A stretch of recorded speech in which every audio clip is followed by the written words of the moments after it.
नमस्कार साथियों, मैं अनीता श्रीवास्तव आपका हार्दिक अभिनंदन करती हूँ। श्रीमद् वाल्मीकि रामायण में आज का प्रसंग है भरद्वाज जी का श्री राम आदि के लिए स्वस्ति वाचन करके उन्हें चित्रकूट का मार्ग बताना, उन सब का अपने ही बनाए हुए बेड़े से यमुना जी को पार करना, सीता की यमुना और श्यामवट से प्रार्थना, तीनों का यमुना के किनारे के मार्ग से एक कोस तक जाकर वन में घूमना फिरना, यमुना जी के समतल तट पर रात्रि में निवास करना, उस आश्रम में रात भर रहकर शत्रुओं का दमन करने वाले वे दोनों राजकुमार महर्षि को प्रणाम करके चित्रकूट पर्वत पर जाने को उद्यत हुए। उन तीनों को प्रस्थान करते देख महर्षि ने उनके लिए उसी प्रकार स्वस्ति वाचन किया जैसे पिता अपने औरस पुत्रों को यात्रा करते देख उनके लिए मंगल सूचक आशीर्वाद देता है। तदंतर महातेजस्वी महामुनि भरद्वाज ने सत्य पराक्रमी श्री राम से इस प्रकार कहना आरंभ किया। नरश्रेष्ठ, तुम दोनों भाई गंगा और यमुना के संगम पर पहुंचकर, जिनमें पश्चिम मुखी होकर गंगा मिली है, उन महानदी यमुना के निकट जाना। रघुनंदन, तदंतर गंगा जी के जल के वेग से अपने प्रवाह के प्रतिकूल दिशा में मुड़ी हुई यमुना के पास पहुंचकर लोगों के आने जाने के कारण उनके पद चिन्हों से चिन्हित हुए अवतरण प्रदेश को अच्छी तरह देखभाल कर वहां जाना और एक बेड़ा बनाकर उसी के द्वारा सूर्य कन्या यमुना के उस पार उतर जाना। तत्पश्चात आगे जाने पर एक बहुत बड़ा बरगद का वृक्ष मिलेगा जिसके पत्ते हरे रंग के हैं। वह चारों ओर से बहुसंख्यक दूसरे वृक्षों द्वारा घिरा हुआ है। उस वृक्ष का नाम श्यामवट है। उसकी छाया के नीचे बहुत से सिद्ध पुरुष निवास करते हैं। वहां पहुंचकर सीता दोनों हाथ जोड़कर उस वृक्ष से आशीर्वाद की याचना करे। यात्री की इच्छा हो तो उस वृक्ष के पास जाकर कुछ काल तक वहां निवास करे अथवा वहां से आगे बढ़ जाए। श्यामवट से एक कोस दूर जाने पर तुम्हें नीलवन का दर्शन होगा।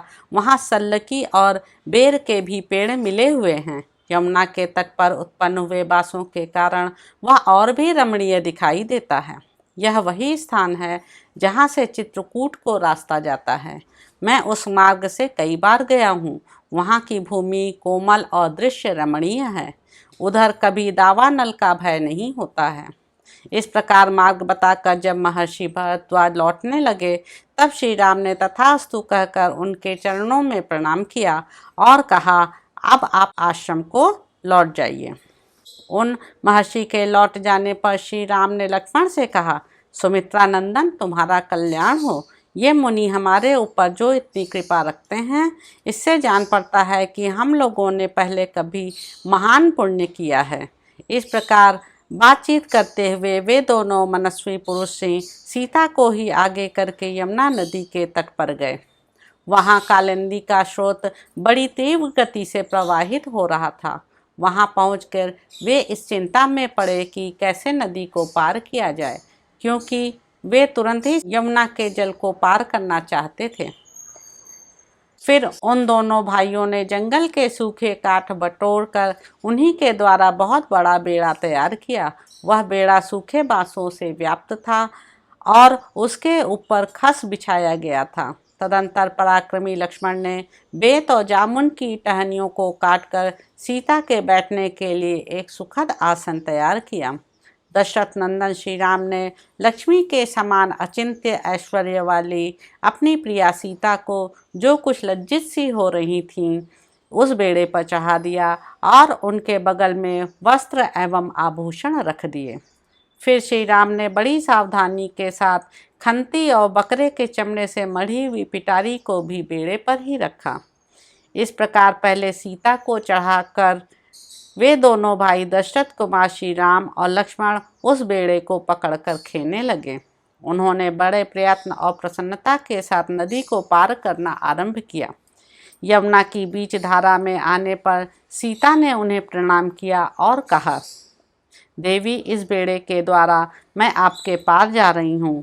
आप ऐसी कृपा करें जिससे हम लोग सकुशल पार हो जाएं और मेरे पतिदेव अपनी वनवास विषयक प्रतिज्ञा को निर्विघ्न पूर्ण करें।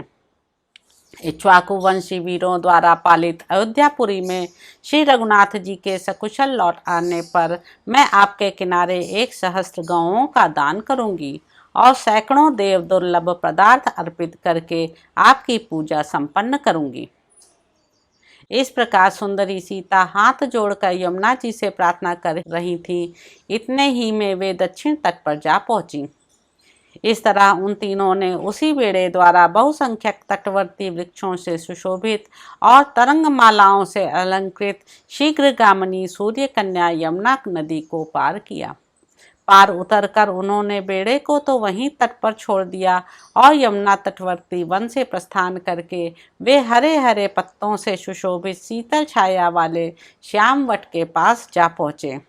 वट के समीप पहुंचकर विदेह नंदनी सीता ने उसे मस्तक झुकाया और इस प्रकार कहा, महावृक्ष आपको नमस्कार है। आप ऐसी कृपा करें जिससे मेरे पतिदेव अपने वनवास विषयक व्रत को पूर्ण करें तथा हम लोग वन से सकुशल लौटकर माता कौशल्या तथा यशस्विनी सुमित्रा देवी का दर्शन कर सकें। इस प्रकार कहकर मनस्विनी सीता ने हाथ जोड़े हुए उस वृक्ष की परिक्रमा की।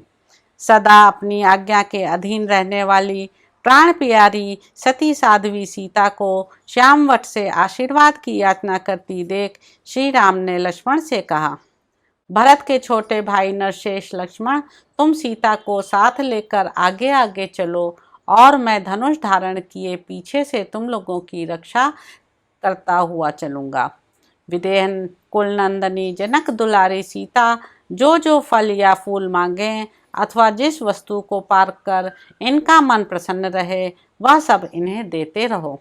अबला सीता एक एक वृक्ष, झाड़ी अथवा पहले की न देखी हुई पुष्प शोभित लता को देखकर उसके विषय में श्री रामचंद्र जी से पूछती थी तथा लक्ष्मण सीता के कथनानुसार तुरंत ही भांति भांति के वृक्षों की मनोहर शाखाएं और फूलों के गुच्छे ला ला कर उन्हें देते थे। उस समय जनक राज किशोरी सीता विचित्र वालुका और जलराशि से सुशोभित तथा हंस और सारसों के कलनाद से मुखरित यमुना नदी को देखकर बहुत प्रसन्न होती थी। इस तरह 1 कोस की यात्रा करके दोनों भाई श्री राम और लक्ष्मण मार्ग में मिले हुए हिंसक पशुओं का वध करते हुए यमुना तटवर्ती वन में विचरने लगे।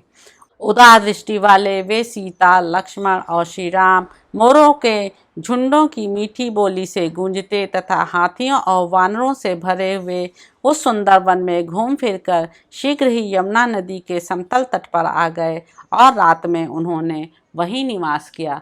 तो इस प्रकार साथियों, अयोध्या कांड में निहित 55वां सर्ग यहाँ पर समाप्त होता है। इसके अगले अंक में जानेंगे कि वन की शोभा देखते दिखाते हुए श्री राम आदि का चित्रकूट में पहुँचना, वाल्मीकि जी का दर्शन करके श्री राम की आज्ञा से लक्ष्मण द्वारा पर्णशाला का निर्माण तथा उसकी वास्तु शांति करके उन सब का कुटीर में प्रवेश। तो साथियों, आपसे अगले अंक में मुलाकात होगी। धन्यवाद साथियों।